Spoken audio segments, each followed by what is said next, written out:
이게 뭔가 둔화되는 흐름이 보입니까, 여러분? 아니, 우리 그 입은 삐뚤어져도 말은 바로 하라고. 지금 미국의 인플레이션이 낮으니 아니면 안정됐니? 라고 물어본다면 그런 것 같진 않은데? 라고 대답할 수밖에 없는 상황이죠.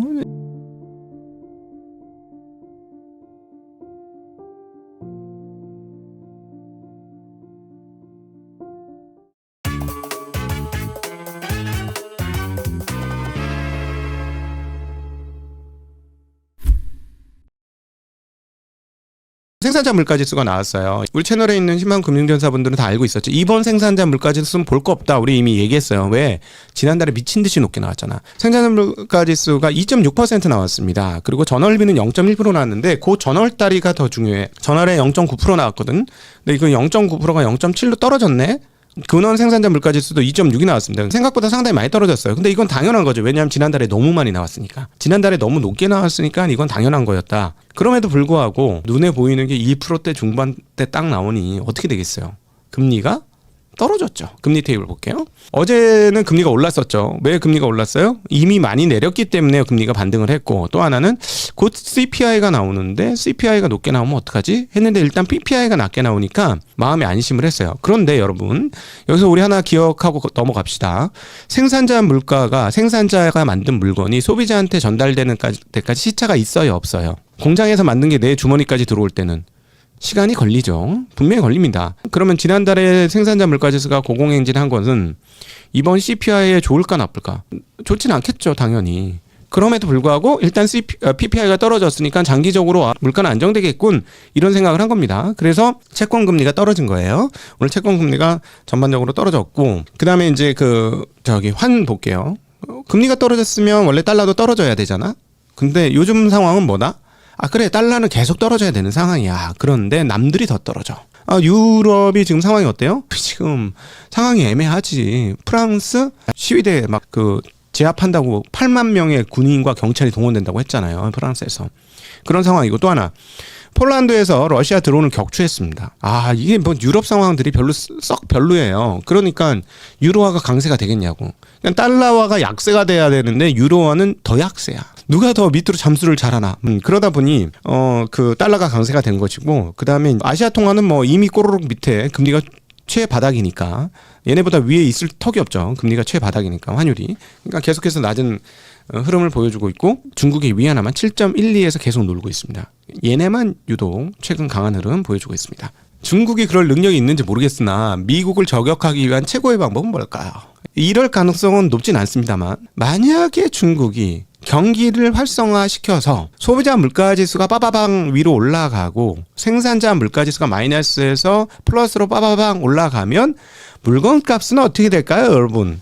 그러면 인플레이션을 수출할 수 있는 거 아니야? 지금은 디플레를 수출했는데, 지난 2000년 이후 25년간 중국은 전 세계에 디플레를 수출해왔던 국가입니다. 낮은 임금과 낮은 물가 가격으로 수출을 하니까 우리 어렸을 때 1,000원 주고 사던 머그컵이 25년 지나서 집값이 5배, 10배 뛰었는데 머그컵이 똑같이 1,000원이야. 이 디플레잖아. 소비자 물가지수 올라가고 생산자 물가지수 올라가고 물건값이 조금 올라가는. 지금은 너무 싸니까 얘네 디플레 때문에 올라가서 플러스 빵 터져서 물건값 빡 오르면 미국 어떻게 되나? 미국이 이제 금리를 못 내리는 상황이 오게 되죠. 그런 것도 있다. 근데 가능성은 이거는 높진 않다.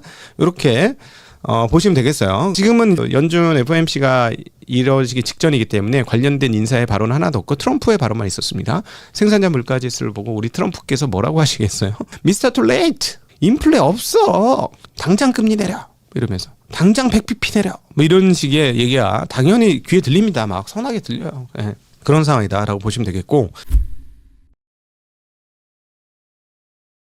오늘 이제 몇 가지 주요한 이슈가 있죠. 고용이 있지요, 물가가 있습니다. 고용과 물가가 같이 움직였는데 이 둘이 씨름을 했는데 오늘은 누가 이겼을까?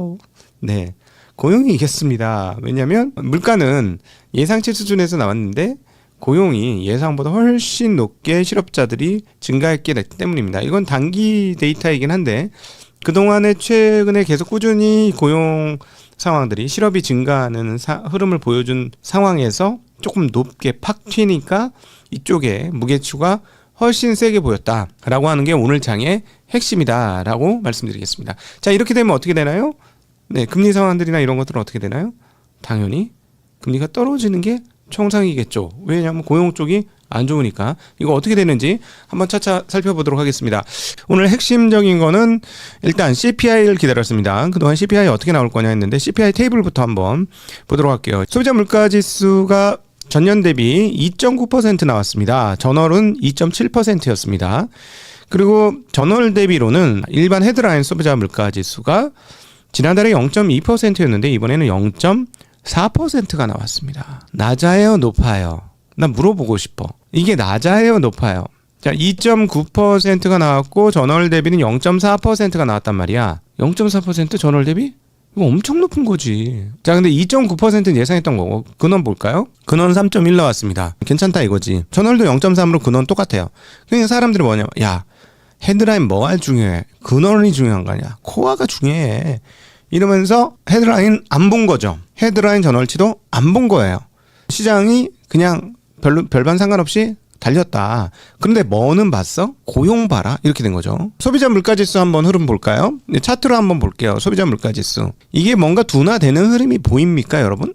둔화되는 흐름이 이게? 아니지. 그죠? 아니, 우리 그 이분 삐뚤어져도 말은 바로 하라고. 지금 미국의 인플레이션이 낮으니? 아니면 안정됐니? 라고 물어본다면 그런 것 같진 않은데? 라고 대답할 수밖에 없는 상황이죠. 이걸 보시면. 아니, 저 밑에 한번 이렇게 잠깐 2024년 후반에 이렇게 옆으로 기잖아요. 저게 완화된 거지. 지금 이거는 매우 가파르게 지금 올라가고 있다. 미국 여행 갔다 오신 분들이 항상 증언하고 뭐 유럽도 그렇지만 요즘에 물가 너무 비싸다라는 거 우리가 느낄 수 있습니다. 자, 그럼에도 불구하고 오늘은 시장이 뭐에 반응했냐? 신규 실업수당 청구자 수. 여기에 반응했죠. 사실 매주 나오는 거라 데이터 값의 중요성을 그냥 대충 비비고 넘어가는 대목이고, 우리는 뭐 실업률을 훨씬 중요하게 보긴 하지만 실업률 단에서 가장 앞단에 있는 게 바로 이 신규 실업수당 청구자 수죠. 자, 얼마가 나왔어요? 23만 6천에서 웬걸? 26만 3천이 나왔네. 오, 많은 걸? 그죠? 많이 나왔습니다. 진짜로 많이 나왔어요. 이게 2021년 10월 이후로 최고로 나온 거예요. 굉장히 많이 나왔죠. 자, 사주 평균은 어떻습니까? 사주 평균, 도 이제 완전히 늘어나고 있어. 23만이 24만이야. 자, 그러니까 어떤 일이 벌어지고 있느냐. 페드워치에서 지금 앞으로 이제 3번 남은 금리 전망에 대해서 어떻게 예상을 하고 있느냐. 자, 한번 볼게요. 얘들 지금 마음이 어떻게 바뀌었는지. 제일 오른쪽이 한 번 내리는 거예요. 이거는 뭐 지금 기정사실이니까. 한 번 내리고 더 이상 동결한다는 의견은 없는 겁니다. 자, 두 번 13%예요. 아니, 이건 없는 거죠. 3번 81%, 4번까지 나왔어요. 그러니까 3번 중에 한 번은 50bp 내린다고 생각하는 사람조차 생겼으니, 자, 지금은 3번은 무조건 내린다. 그러니까 75bp 내린다고 생각하는 사람이 86%가 넘는다. 이런 상황이에요. 지금 분위기 아시겠죠? 자, 그런데 말입니다. 금리 테이블 볼게요. 요게 이제 뭔가 좀 이상한 거지. 뭐가 좀 앞뒤가 안 맞아. 이게 지금 미국 금융시장을 읽는데 뭐가 앞뒤가 안 맞아. 자, 금리는요. 어때요? 여러분, 지금 우리가 앞에서 살펴본 그 페드워치 내용, 그다음에 실업을 집중하면서 야, 이거 이제 금리 떨어질 거야 라고 생각해서 주가가 오른 폭 생각해 보세요. 주가 오른 폭을 생각해 보면은 금리는 요거보단 조금 더 떨어졌어야 될 것 같지 않아? 주식시장하고 채권시장은 다른데? 그러니까 주식시장은 지금 흠껏 눈에 보이기 좋은 거를 보고 가는 겁니다. 자, 그래서 제가 보기엔 이 상태면은 버블을 향해 가는 방향으로 방향성을 타고 있고,